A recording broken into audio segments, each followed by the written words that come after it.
Hello everyone, welcome to our channel clear pharma. आज हम देखेंगे एंटी एड्रेनर्जिक ड्रग्स के बारे में। तो एंटी एड्रेनर्जिक सिस्टम या एंटी एड्रेनर्जिक ड्रग क्या हुए? ये ऐसा ड्रग हुआ जो एड्रेनर्जिक रिसेप्टर को, उसके एक्शन को ब्लॉक करेंगे या उनको एंटागोनाइज करेंगे। तो हमें याद है कि एड्रेनर्जिक सिस्टम में दो टाइप के रिसेप्टर थे, एक था अल्फा और बीटा। ठीक है, वो रिसेप्टर के थ्रू अपना एक्शन करते थे। तो हम एंटी एड्रेनर्जिक ड्रग्स या एंटी एड्रेनर्जिक सिस्टम में देखेंगे कि हम कैसे इन रिसेप्टर को ब्लॉक कर सकते हैं, मींस अल्फा और बीटा ब्लॉकर्स के बारे में हम देखेंगे। तो सबसे पहले आज देखेंगे अल्फा ब्लॉकर के बारे में, फिर उसके बाद देखेंगे बीटा ब्लॉकर के बारे में। तो आज का टॉपिक होगा हमारा अल्फा ब्लॉकर।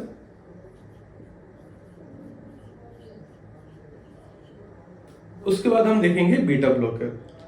तो सबसे बेटर अगर हम ये समझे कि अल्फा रिसेप्टर कहाँ कहाँ पे पाए जाते हैं, उनका क्या क्या एक्शन है। अगर अल्फा रिसेप्टर का साइट और उसका एक्शन पता चल जाए तो हम ये समझ सकते हैं कि अल्फा ब्लॉकर का क्या होगा, क्योंकि वो एक्शन जस्ट इसके ऑपोजिट होगा। जैसे अल्फा रिसेप्टर क्या करता था, वो वैसो कॉन्स्ट्रिक्शन करता था, बट अल्फा ब्लॉकर क्या करेगा, वैसो डायलेशन। तो जस्ट उसका ऑपोजिट होगा। तो सबसे पहले देखते हैं कि अल्फा रिसेप्टर कहाँ कहाँ पे पाए जाते हैं। तो हमने वैसे ये ऑलरेडी कवर कर रखा है हमारे अल्फा बीटा रिसेप्टर पे, मींस एड्रेनर्जिक रिसेप्टर वाले टॉपिक पे। तो आप एक बार वो वीडियो जरूर देखना, तो आपको एक क्लियर आइडिया आ जाएगा। तो सबसे पहले हम देखते हैं कि अल्फा रिसेप्टर कहाँ कहाँ पे पाए जाते हैं और उनका क्या क्या एक्शन है।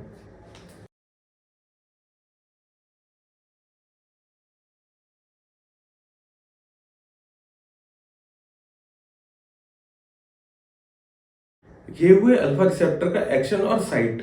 हमें पता है जो भी इसका एक्शन होगा अल्फा ब्लॉकर का जस्ट ऑपोजिट होगा। जैसे स्मूथ मसल में कॉन्स्ट्रिक्शन होता है, तो यहाँ पे क्या होगा, स्मूथ मसल में कॉन्स्ट्रिक्शन कम हो जाएगा। अल्फा ब्लॉकर क्या करेगा, कॉन्स्ट्रिक्शन कम करेगा। जैसे हमारे जीआईटी में, इससे हमें लूज मोशन हो सकता है। फिर प्री साइनेप्टिक गैंग्लिया में, प्री साइनेप्टिक गैंग्लिया के थ्रू वो अपना एक्शन आगे भेजता है। अगर हम ब्लॉक कर देंगे प्री साइनेप्टिक गैंग्लिया को, तो फीडबैक मैकेनिज्म वर्क नहीं कर पाएगा और कंटिन्यूअस ट्रिगरिंग होगी, कंटिन्यूअस स्टिमुलेशन होगा फर्दर पोस्ट साइनेप्टिक नर्व का। फिर आता है ब्लड वेसल। ब्लड वेसल पहले यहाँ पे कॉन्स्ट्रिक्ट हो रहा था, अब यहाँ पे क्या होगा, डायलेट। हमें याद है ना, अल्फा क्या करता है, constriction, ABCD, alpha constriction, beta dilation. फिर किडनी में वाटर रिटेंशन करके बीपी बढ़ाने में हेल्प करता है। और आंखों में माइड्रियासिस, माइड्रियासिस करेगा। तो इस केस में क्या होगा, मायोसिस होगा। किडनी में वाटर रिटेंशन करके जहां बीपी बढ़ रहा था, इस केस में क्या होगा, बीपी कम हो जाएगा। तो सबसे पहले देखते हैं अल्फा ब्लॉकर ड्रग्स कौन कौन से हैं।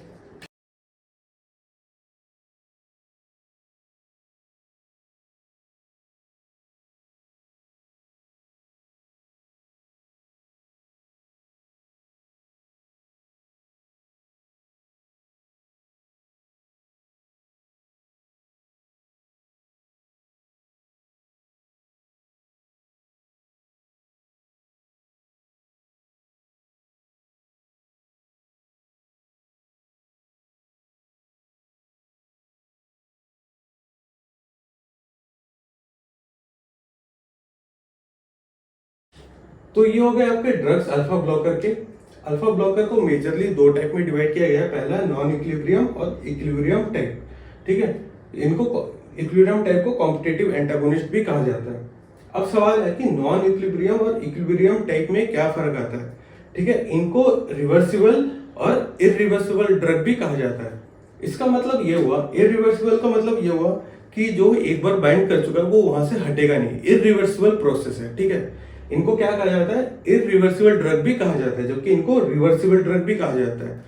कहीं पे लिखा होगा, आपको मिल जाएगा कि इक्विलिब्रियम टाइप इज रिवर्सिबल। तो इस केस में क्या होता है, मान लेते हैं ये कोई रिसेप्टर है। ठीक है, यहां पर ड्रग आके जब बाइंड करेगा तो इसके साथ कोवलेंट बॉन्ड बनाएगा। कौन सा बॉन्ड, कोवलेंट बॉन्ड। तो कोवलेंट बॉन्ड जब इसके साथ बना लेगा तो ये मान लो परमानेंट फिक्स हो गया इसके साथ। ठीक है, जैसे फेविकॉल से चिपका दिया इसको। अब ये यहां से हटेगा ही नहीं, ये परमानेंट उसको ब्लॉक कर देगा। तो इस केस में क्या होता है, अब हमें पता है सेल कंटिन्यूअस रीजनरेट होता रहता है, हमारी बॉडी में सेल बनता है, डिस्ट्रॉय होता रहता है, बनता है फिर डिस्ट्रॉय होता रहता है। इस केस में जब ये एक बार बाइंड हो चुका है तो 3-4 दिन वहीं पे बंधा रहता है। उसके बाद जब तक न्यू रिसेप्टर जनरेट नहीं होते तब तक ये यहाँ पे बंधा रहता है, और ये जब तक ये रिसेप्टर डिस्ट्रॉय नहीं हो जाता तब तक कंटिन्यूअस ये अपना एक्शन शो करते रहते हैं। ठीक है, तो इसका मतलब हुआ कि ये इरिवर्सिबल है और ये रिवर्सिबल है, मींस ये कुछ टाइम बाद अपना एक्शन शो करके हट जाएंगे। कॉम्पिटेटिव एंटागोनिस्ट हमें ऑलरेडी पता है क्या है, वो अपने साइड पे एगोनिस्ट से कंपटीशन करके एगोनिस्ट के साइड पे आके बैठता है, इसीलिए इसको कॉम्पिटेटिव एंटागोनिस्ट कहते हैं। क्या हुआ इसका मतलब कि ऐसे ड्रग एगोनिस्ट के साइड पे आके बैठते हैं, मींस एगोनिस्ट को हटा के खुद उस चेयर पे बैठ जाएंगे और अपना एक्शन प्रोड्यूस करेंगे, तो इसलिए हो गया इक्विलिब्रियम टाइप या कॉम्पिटिटिव एंटागोनिस्ट। तो आपको क्लियर हो गया होगा इरिवर्सिबल या रिवर्सिबल का मतलब क्या होता है। इरिवर्सिबल में वो एक बार आके बैठेगा तो वहां से हटेगा नहीं जब तक न्यू रिसेप्टर ना बने।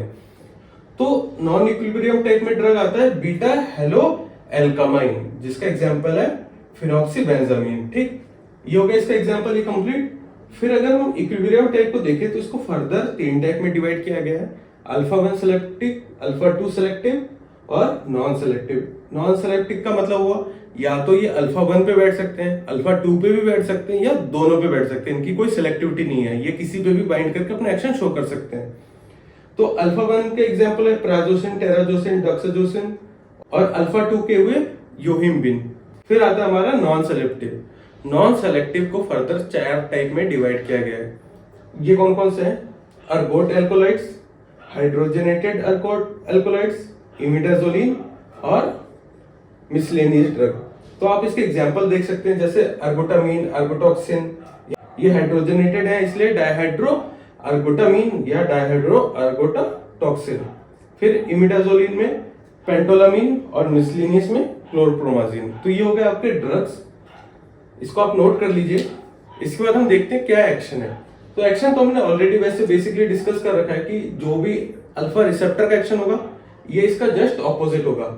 इसके अलावा कुछ एडिशनल हम एक्शन देखते हैं, क्या क्या हो सकता है, इसका क्या वर्क हो सकता है, वो अगर हम देखें तो यूजेस देखते हैं हम। यूजेस एक्शन क्या होगा इन ड्रग्स का। तो सबसे पहला हमें पता है क्या करेगा वो, वैसो डायलेशन, हमारे बीपी को कम करेगा।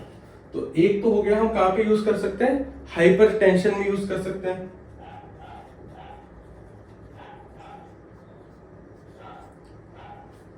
इसके बाद ये मायोसिस कॉज कर सकता है।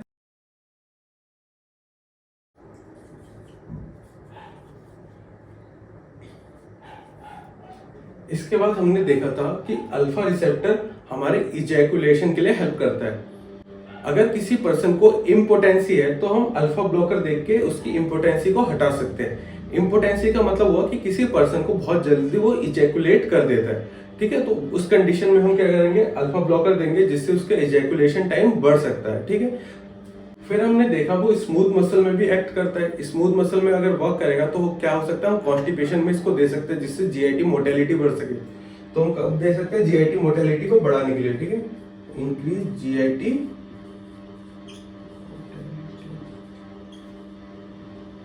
इसके बाद आता है फियोक्रोमोसाइटोमा। फियोक्रोमोसाइटोमा एक टाइप का ट्यूमर है जो हमारे एड्रेनल ग्लैंड में होता है, ठीक है, काइंड ऑफ कैंसर।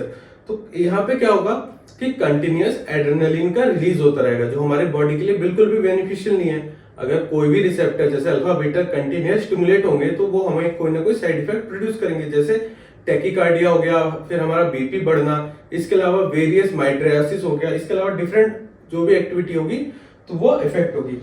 तो हम अल्फा ब्लॉकर देके इसकी एक्टिविटी को कम कर सकते हैं, या इसके जब रिमूव किया जाता है ऑपरेशन के दौरान तब भी हम अल्फा ब्लॉकर देके एटलीस्ट उस टाइम इसकी एक्टिविटी कम हो सके और फिर उसको सर्जरी करके निकाला जा सके।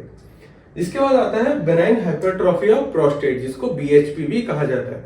तो ये स्पेशली मेल में क्या होता है, बीएचपी या बेनाइन हाइपरट्रॉफी ऑफ प्रोस्टेट में प्रोस्टेट ग्लैंड में सूजन आ जाता है, वो फूल जाता है। तो इस केस में यूरिनेशन में दिक्कत होती है, तो हम अल्फा ब्लॉकर देके उस पर्सन को इजीली यूरिनेट करवा सकते हैं। तो ये हो गया यूजेस आपके। फिर इसके बाद आता है साइड इफेक्ट। हम कोई भी ड्रग दे रहे हैं तो ऑफकोर्स उसका कुछ ना कुछ साइड इफेक्ट हो सकता है। तो सबसे पहला साइड इफेक्ट है हमारा टैकीकार्डिया। ये कैसे हो रहा है हमें पता है, प्रीसाइनेप्टिक गैंग्लिया में हमारा अल्फा 2 रिसेप्टर है। तो इस केस में क्या होगा, यहाँ पे अगर अल्फा 2 रिसेप्टर होगा तो हमें पता है जब ये एड्रेनलिन रिलीज हो रहा है, ये इस पे आके क्या कर रहा है, फीडबैक मैकेनिज्म से इसको रोक रहा है कि और रिलीज मत करो। तो अगर यही ब्लॉक होगा तो क्या होगा, कंटिन्यूस यहाँ से नॉरएपिनेफ्रिन, नॉरएड्रेनालिन रिलीज होगा हमारे न्यूरॉन से। तो ये आगे अपने पोस्ट सिनेप्टिक गैंग्लिया को एक्टिवेट करेगा। फिर ये इसको हमारे मान लो ये अगर हार्ट का मसल है तो हार्ट को स्टिमुलेट करता रहेगा, एवी नोड को स्टिमुलेट करेगा, एवी नोड एसए नोड को। इससे क्या होगा, हमारे बॉडी में टैकीकार्डिया कॉज होगा, ठीक है। फिर ब्लड प्रेशर भी बढ़ेगा। उसके बाद आता है नेजल स्टिफनेस। हमें पता है हम ड्रग जो एंटी एड्रेनर्जिक ड्रग है ये क्या करेंगे, नेजल स्टिफनेस करेंगे। हमने ऑलरेडी देखा है एड्रेनर्जिक ड्रग हम दे रहे हैं जिससे नोज की ओपनिंग हो सके, ठीक है, सांस लेने में आसानी हो। तो यहाँ पे उसका ऑपोजिट एक्शन होगा। फिर हमें पता है कि क्या कर रहा है, जीआईटी की मोटेलिटी बढ़ा रहा है। पर किसी केस में ऐसा भी हो सकता है कि इतना मोटेलिटी बढ़ जाए कि वो लूज मोशन के टाइप में हमारे सामने आए, ठीक है, उस पर्सन में। इसके अलावा रास system, renin angiotensin aldosterone system, रास सिस्टम भी ये एक्टिवेट करेगा। कैसे, हमें पता है ये वैसोडाइलेशन कर रहा है। वैसोडाइलेशन होगा तो ब्लड में, हमारे बॉडी में ब्लड फ्लो कम हो जाएगा। ये ब्लड फ्लो हमारे किडनी तक भी जाता है। किडनी में जब ब्लड फ्लो कम हो जाता है, मींस वहां पे जब ब्लड का इनपुट कम होता है, तब रास सिस्टम एक्टिवेट होता है जिससे बीपी को बढ़ाया जा सके। हमारा किडनी का ये ऑटोमेटिक फंक्शन है कि जिससे वो ब्लड प्रेशर को बढ़ा के प्रॉपर ब्लड प्यूरिफाई कर सके या फिल्टर कर सके। तो रास सिस्टम के बारे में हम कभी और वीडियो में देखेंगे। तो फिलहाल ये आपके हो गए साइड इफेक्ट। अब आप इसको नोट कर लीजिए। आई होप आपको समझ में आ गया होगा। अगर कोई भी डाउट हो तो आप कमेंट में जरूर लिखना। तो आप इसको नोट कर लीजिए। इसके बाद हम देखते हैं बीटा ब्लॉकर। इसके बाद आता है हमारा beta adrenergic blocking agent, means ऐसे ड्रग जो बीटा रिसेप्टर को ब्लॉक करें। तो इसको हमने क्लासिफाई किया है मेजरली दो टाइप में। एक जो कार्डियो सेलेक्टिव, मींस जो हमारे हार्ट पे एक्ट करे, ठीक है, प्रॉपर हमारे हार्ट पे एक्ट करता है, जैसे एटेनॉल हो गया, मेटाप्रोलॉल हो गया, लेविलॉल हो गया, ये हमारे प्रॉपर हार्ट पे एक्ट करते हैं। इसके अलावा हमने दूसरा सेलेक्ट किया है जो नॉन सेलेक्टिव है, ठीक है। एक हो गया हमारा कार्डियो सेलेक्टिव और दूसरा नॉन सेलेक्टिव। इसमें आएगा बीटा 1 और बीटा 2 टाइप के, मींस ऐसे ड्रग जो बीटा 1 पे भी बाइंड करेंगे या बीटा 2 पे या दोनों पे, ठीक है। तो हमने इसको क्लासिफाई किया है।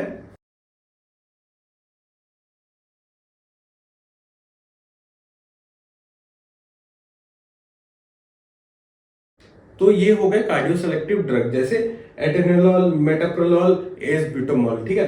इसके बाद आते हैं नॉन सेलेक्टिव। नॉन सेलेक्टिव को फर्दर डिवाइड किया गया है विदाउट आईएसए, विद आईएसए और with alpha blocking activity. ISA क्या हुआ, इंट्रिंसिक सिंपैथोमिमेटिक एक्टिविटी।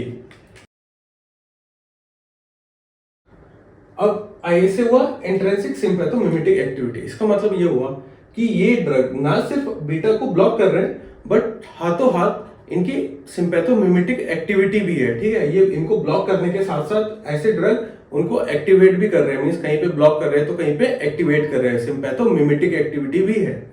फिर है हमारा with alpha blocking activity, means ऐसे ड्रग जो बीटा रिसेप्टर को ब्लॉक करने के साथ साथ अल्फा को भी ब्लॉक करते हैं। जैसे आ गया कार्बिडिलॉल, फिर लेविटिलॉल, ये क्या करेंगे, अल्फा के साथ साथ बीटा को भी ब्लॉक करेंगे। और ये हो गया विदाउट आईएसए, मींस ये सिर्फ बीटा को ब्लॉक कर रहे हैं, इनकी इंट्रिंसिक एक्टिविटी नहीं है। तो इनके एग्जांपल अगर हम देखें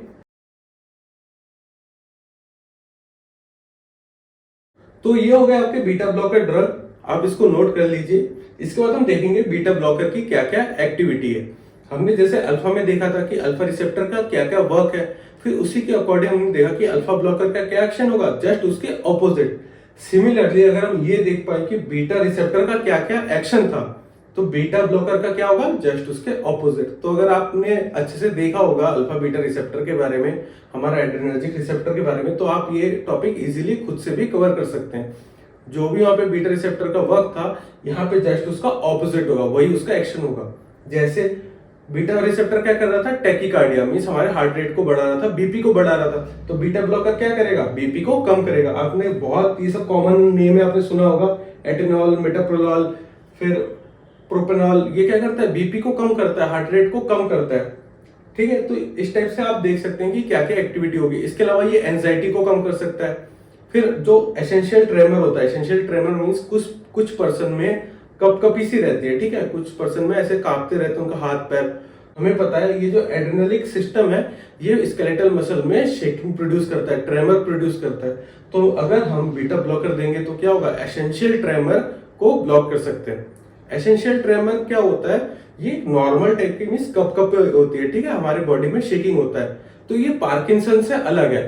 पार्किंसन में भी हमारी बॉडी में शेक होता है, बट वहां पे क्या होता है, न्यूरो डिजेनरेटिव डिसऑर्डर है पार्किंसन। एसेंशियल ट्रेमर एक जनरल कंडीशन है जहां पे किसी पर्सन को कपकपी सी हो रही है। तो अगर किसी पर्सन में कभी अगर रुक जाए ना, तो उसको एंजाइटी में भी उसको रिलीफ मिलता है। मान लो आप स्टेज में खड़े हो और आपकी बॉडी शेक हो रही है, तो आप और ज्यादा एंजाइटी में चले आओगे। उसी तरह अगर आपकी बॉडी स्टेबल रहे तो आपको कम एंजाइटी होगी, ठीक है। तो इसी तरीके से वो एंजाइटी में भी हेल्प कर सकता है। तो अगर इसके यूजेस देखें,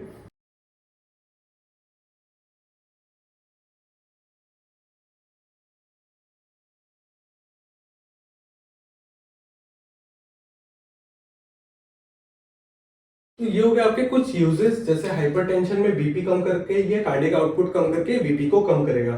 फिर एंजाइटी हमने डिस्कस किया, एसेंशियल ट्रेमर हमने डिस्कस किया। एंजाइना पेक्टोरिस में चेस्ट में पेन होता है, ठीक है। इस टाइप के डिजीज को एंजाइना पेक्टोरिस कहा जाता है। तो एंजाइना पेक्टोरिस में भी बीटा ब्लॉकर दिया जाता है। इसके अलावा मायोकार्डियल इन्फ्रेक्शन, ठीक है। फिर आता है कार्डियक हाइपरट्रॉफी। हाइपरट्रॉफी होता है, जैसे आपने सुना होगा कि बहुत सारे फुटबॉलर क्रिकेटर क्या होता है, वो हार्ट अटैक से मारे जा रहे हैं, ठीक है।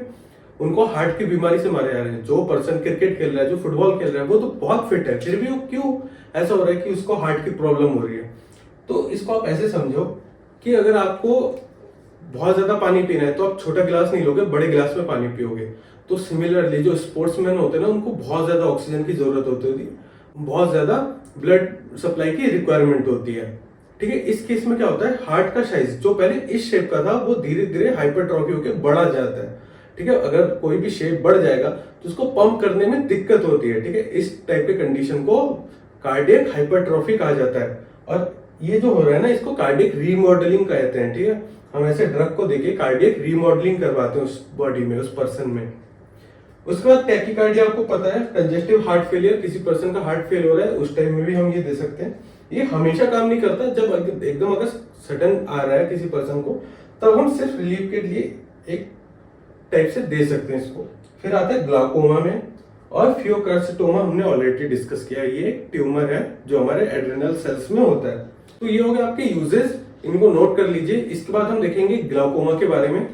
तो आपका अल्फा और बीटा ब्लॉकर कंप्लीट हो चुका है। ये हो गया आपका एंटी एड्रेनर्जिक सिस्टम कंप्लीट। अब हम देख रहे हैं आगे ग्लाकोमा के बारे में। Thank you.